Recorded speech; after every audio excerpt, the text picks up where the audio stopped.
Quand je suis arrivé au Sénégal, j'ai dû constater malheureusement que dans les précédents programmes, les résultats en infrastructure n'étaient pas au rendez-vous. C'est-à-dire qu'il y avait un manque de qualité flagrant et on avait donc, avec une enveloppe pas substantielle, on avait construit trop d'infrastructures.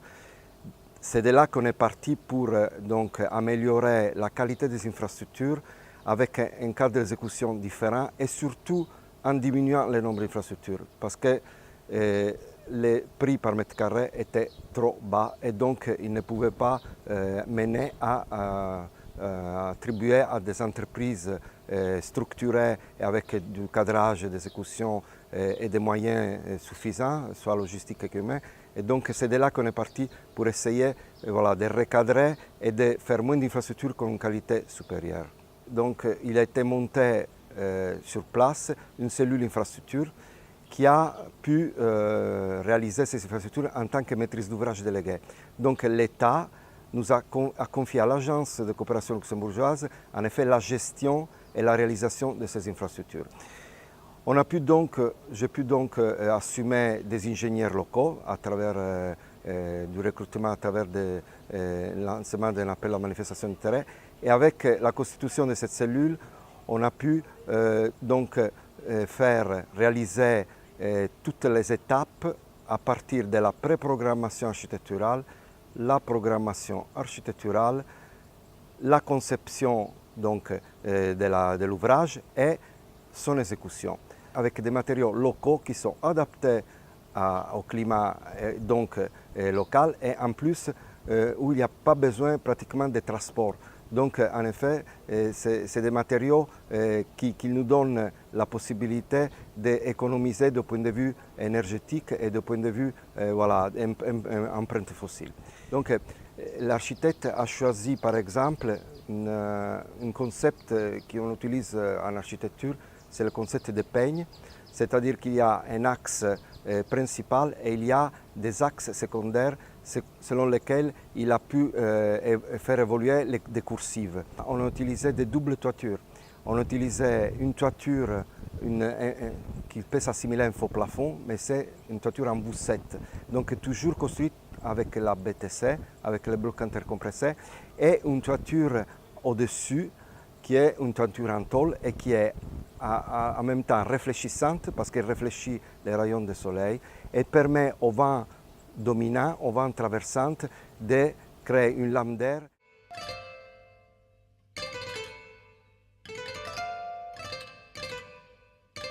Tous les bâtiments ont été orientés d'une façon telle de les protéger au maximum de l'ensoleillement direct. Donc les murs ils sont protégés, la toiture est protégée et les baies vitrées elles sont protégées. Ça veut dire quoi? Que si l'ensoleillement est diminué, on diminue aussi la température ou la surface des murs. La particularité de ces centres de formation, c'est qu'ils font appel à ce qu'on pourrait appeler une construction mixte. La construction mixte, c'est quoi? C'est le mélange de BTC et la construction traditionnelle qui est le ciment uniformément connu.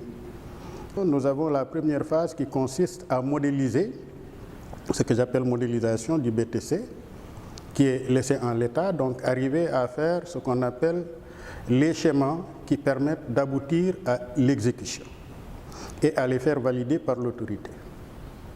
Cette phase est primordiale dans la réussite du projet. Il est validé par l'autorité, il est validé par le bureau de contrôle. Dans le cas d'espèce, nous avons des murs porteurs. Généralement, ce qui s'est fait jusqu'à présent, c'est des murs de remplissage avec le BTC. Ici, nous sommes dans un cas de mur porteur, donc qui doit aboutir à respecter les normes de construction traditionnellement admises. Pour cela, des prélèvements sont faits, des analyses en laboratoire, jusqu'à arriver au résultat voulu. Avec l'avantage ici de l'utilisation minimale du ciment. Dans le cas d'espèce, nous sommes à un taux de 6%. Ce qui, évidemment, porte un intérêt particulier et appelle à une vérification un peu plus élaborée du process de fabrication au process fini. Le deuxième élément, c'est les voûtins. Les voûtins qui ont une portée maximale parce que c'est autoporteur, ils n'ont pas d'acier et il faut que ça résiste dans le temps, qu'ils répondent aux normes internationalement admises. Je rappelle ici que dans ce cas d'espèce, la difficulté principale, c'est qu'on doit respecter la normalisation universellement admise comme dans la construction traditionnelle. Les voûtins, la forme gothique des voûtins, qui s'appuient sur ce que je pourrais appeler des fermes, qui sont en béton armé, c'est là où j'ai parlé donc tout à l'heure de construction mixte. Ces formes-là sont prédimensionnées et la réalisation comporte des difficultés parce que les éléments étant non armés, il faut certaines procédures pour respecter l'esthétique, pour respecter la forme et pour respecter la tenue dans le temps. Donc une fois sur site, quand l'entreprise a commencé par faire les fouilles, on s'est rendu compte quand même qu'il y a un sol qui était un peu différent de ce qui avait été proposé au départ par les quelques analyses sommaires qui avaient été faites. Cela a amené des discussions et par le biais de Engirope, qui est la maîtrise d'œuvre, nous avons pu contacter un expert qui nous a permis d'identifier le bon sol et de trouver une solution aléatoire qui permet d'avancer sur le projet. Deuxième point, par rapport à la matière qu'on utilise pour fabriquer les BTC, l'entreprise avait quelques difficultés à retrouver la bonne terre. Avec quelques analyses de son directeur de travaux, on s'est rendu compte que sur site ici, la terre correspondait un peu à ce qui était demandé. Ce qui a permis que sur Nioro, qu'on gagne un peu du temps par rapport au temps qu'on avait perdu en définition des fondations. À Gossas, nous n'avons pas eu cette difficulté. Par contre, nous avons eu une autre difficulté qui est qu'il fallait loger les poteaux qui étaient prévus pour la séparation des murs. Il fallait loger ces poteaux dans le BTC. Donc on s'est rendu compte que le capinage qui était prévu au départ devait être légèrement modifié pour arriver au rendu que vous avez aujourd'hui. Donc la brique de terre comprimée est très intéressante parce qu'elle nous permet justement de pouvoir nous implanter sur n'importe quel site et de produire des briques en terre. Donc effectivement, pour l'instant, nous, on travaille sur notre unité de production fixe avec les carrières de latérite qui sont à proximité, donc qui sont ouvertes et qui sont accessibles. Mais sinon, le but, c'est vraiment d'arriver à identifier une terre qui sera bonne à côté du chantier et de pouvoir produire directement sur le chantier avec cette terre-là. Alors tout d'abord, il faut savoir que nous, sans argile, on ne peut rien faire. Donc l'argile, c'est un peu le liant, c'est la base de la technique du matériau, d'ailleurs de toutes les techniques de construction en terre. Donc par rapport à la BTC, donc ce qui se passe, c'est qu'une fois qu'on a la fraction d'argile qu'il nous faut, donc qui est entre 15 et 20%, tout dépend du type d'argile que l'on a. Ensuite, il nous faut une granulométrie, du sable, du caillou. Donc une fois qu'on a identifié cette granulométrie et qu'on a quelque chose qui se tient, ensuite, on fait un mélange, bien sûr, de tous ces matériaux. Ces matériaux qui sont un peu stabilisés au ciment, on les stabilise entre 4 et 8% en fonction de la qualité de la terre, de façon à avoir quelque chose qui sera stable à l'eau. Donc, une fois que la brique elle est produite, donc elle est stockée sous une bâche en cure humide pendant au moins 2 semaines et elle est arrosée tous les jours, de façon à ce qu'elle puisse résister à l'eau de ruissellement. Donc notre unité de production est mobile, donc on a justement choisi de ne pas trop mécaniser justement tout ce qui est notre production de briques, ce qui fait qu'on se déplace effectivement. Et donc pour ces centres de formation à Nioro et à Gossas, nous avons produit sur le chantier la totalité des briques que nous avons utilisées. Et donc à Nioro spécifiquement, nous avons pris la terre sur le site, nous avons creusé. Sur Gossas, c'était un peu plus compliqué, nous avons pris une terre à une carrière qui était à 20 km. Donc nous avons produit 2 équipes de production qui ont travaillé pendant 3 mois et qui ont produit les 250 000 briques dont on avait besoin sur chacun des sites. Et ensuite l'équipe de maçonnerie est arrivée et ensuite a commencé à les poser.